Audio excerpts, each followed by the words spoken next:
આ ભારતીય જનતા પાર્ટી એક ડરના માધ્યમથી, પોલીસના માધ્યમથી આપણા પર રાજ કરી રહી છે.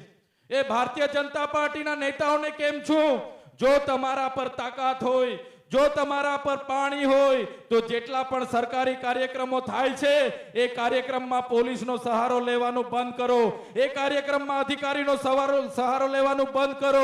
આ જનતાને વચ્ચે જાઓ. આ જનતા ભાજપના નેતાઓને દોડાવીને નહીં મારશે તો આ ચૈતર વસાવા બીજા કોઈ ના. આવનારા દિવસોમાં એવા હશે કે આ ભારતીય જનતા પાર્ટીના પોલીસ વગર ગામમાં ઘૂસવા દેવામાં નહીં આવે.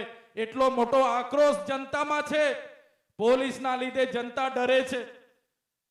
ત્યારે સાથીઓ, આ ડર, આ ભય અને આ ભ્રષ્ટાચાર સામેની આ લડત અમે એટલે દૂરથી આજે તમારી વચ્ચે એટલા માટે ઉપસ્થિત થયા છે. આ લોકો સત્તામાં આવે છે એટલે એમને પેટનું પાણી નથી હલતું.